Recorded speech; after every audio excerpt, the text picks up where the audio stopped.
Hey guys, Blue Bear Crypto back with another video. I wasn't expecting, oh look at that circle, it's just so wonky.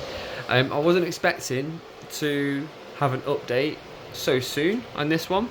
Plan was to just let it run in the house and just let it be a little mini heater.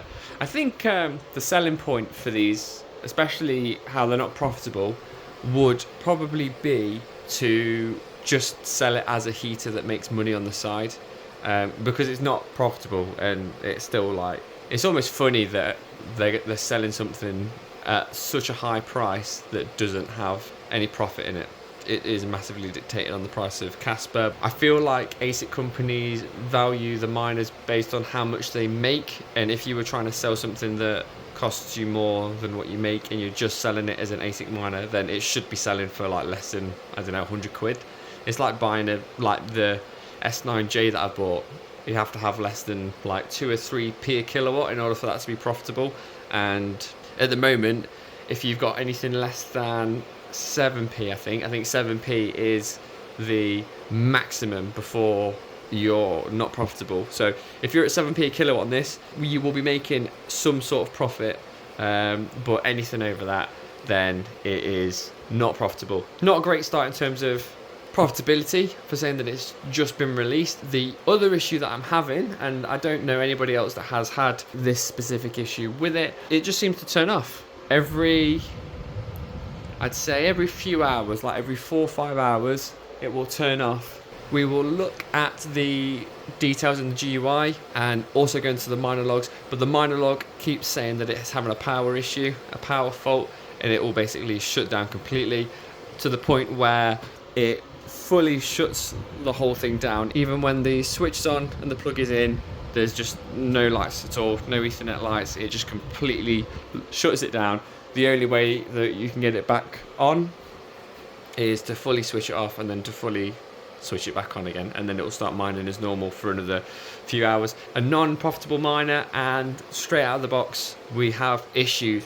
I've tried changing the C13 cable, thinking that's the only thing I can really do on my end for a power issue. I don't think it's the mining pool that I'm on. I'm running on Hero miners at the moment and it's hashing away nicely. It's hitting just a bit more than 2 terahash I believe on average, so that's okay. But yeah, it just seems to have a power fault. So I've reached out to IceRiver. We should get some sort of response from their technicians shortly.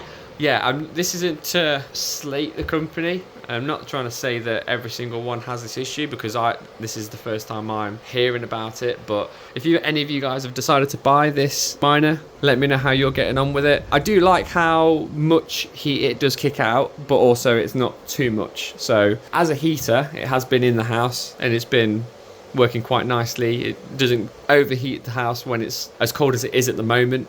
Yeah, it's also not as small as like the Avalon Nano 3, so it does kick out enough heat to actually make a difference in the room. Hopefully we can get it sorted. We're in contact with IceRiver, so we're just waiting on them now. Without looking into it myself, I could always just void the warranty if I really wanted to, but it's literally just out of the box, straight having issues. The issue happened within the first few minutes of me opening it, which I mentioned on the first video. I thought that was just a fluke one-off, and then it started happening after a while. But it runs perfectly for a few hours and then just shuts off, which is very different to these guys, because these have all been bought and running for a year. I've had no hiccups with any of them at all. So I literally can't fault a KS0 Pro, but when it comes to a KS2 Lite, it isn't really working properly. If I just left this to run, it would just shut off and it wouldn't turn itself back on. So what's less profitable than an unprofitable miner is a miner that just doesn't run at all because it doesn't work. So, but let's go into the GUI and we'll check out the other details that I'm seeing. All right, guys, so we are in the miner logs for the KS2, and I'm in the history logs. So this right here is the data of the miner when I'm guessing it was in the factory with IceRiver. It looks like they had it on at like 5:30 in the morning, tested it till about let's have a look, 5:39, 5:43. They had it on for 15 minutes and then turned it off. That works after 15 minutes, which is surprising actually. I would have thought that they'd just have them all running, but obviously that would be a massive amount of power to run every single one to mine for as long as you can. But I don't know, some companies might be able to do that. But yeah, so this one looks like it only ran for 15 minutes or so. Then got shut off. I'm guessing that was their test and everything looked fine with that. This is when I got it. So I turned mine on about 6 o'clock on the 1st. This is the first time that I've turned it on, a minute past 6. And then the first warning started at 3 minutes past 6. So I turned it on and I was waiting for it to boot up, probably for like 10 minutes or so. And then I realized that it was just like completely dead. There was no lights on the back. There was basically no sign of life. And it's because of this warning. Warning, error power dis equals 0 watts. And then power off activation, shutting down hashboards, blah, blah, blah, blah, blah. And then it just doesn't work. And the only way to get this working again would be to switch it off completely, kill all the power that's going to it, and then turn it back on. And then it will work again, like here. So it was working again, and it was working for hours, running for a good few hours. And then we've got a shut off at 22:12. And this is error power dis equals 0 watts. Same thing again.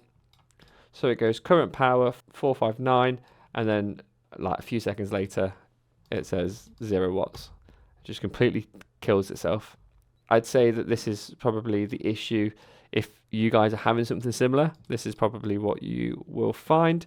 I'm hoping that it's just an issue with mine and that it's just unlucky, but this video is mostly just to say this is my issue. If you're having something similar, then this might be a bigger issue, but we will find out. Hopefully it's something that could be like fixed with software, but if it has to get returned, it has to get returned.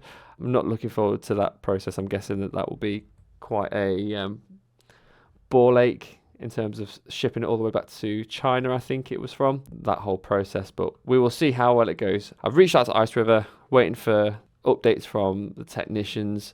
This just happens after every few hours. I'd probably say between, well, it can happen instantly like the first time, or it can happen after like 6 hours. Yeah, it is what it is. A bit disappointing that there's an issue with an already non-profitable ASIC, but here we are. And just thought I'd also look at Casper in general. Casper, it basically went to 10 cents. There's a big mismatch in terms of Bitcoin going up and Casper going down. There seems to be a strong connection with them basically doing complete opposites. So I've not really seen any sort of direct reason for why it's happening, but it's doing its own thing, and it's not crashing massively, like it's not tanking to zero. So if it's independent enough to do its own thing, I'd say that that's quite a good sign. Also difficulty, like see in the month, it's just slowly going up.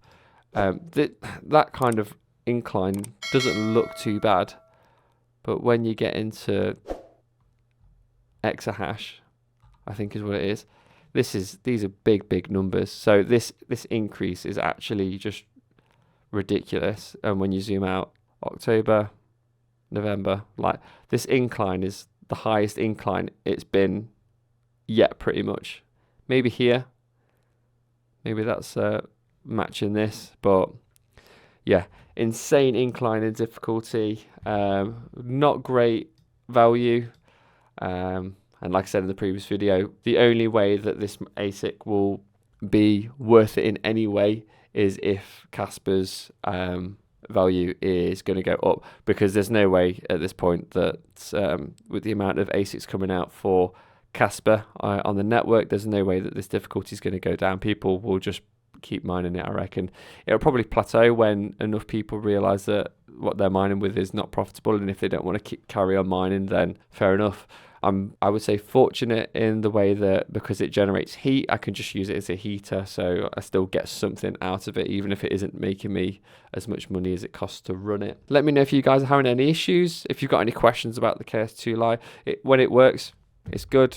I don't know whether it's because it's a new style of ASIC that they've made, that maybe that's not as good as the previous ones. Like with the KS0, that was the first iteration of what they had, and then the KS0 Pro, they had experience from the first time round with that kind of style of the heatsink style. I have not had any issues with my KS0 Pros at all. I feel like they might all just die on me now that I've said that, but yeah, I could say that I'm super happy with those. It's just a bit of a shame that this one isn't looking like it's doing too well. In terms of like an actual home heater though, it does kick out a ton of heat. I'm really happy with the heating aspect, and like I said, I feel like companies that make this kind of style of ASIC, especially when they're not profitable, is go down the route that Canon did with the Avalon Nano 3 and just advertise it as a heater that also makes you a bit of money on the side, or as a lottery miner. But yeah, just to sell it straight up as an ASIC that isn't profitable unless you're on close to free electricity, it's not the best idea, I don't think. We'll leave it there. I will keep you updated on the progress, on if we're able to get it sorted, hopefully fixed, but if not, then return and see what happens from there. And yeah, I'll catch you guys in the next one.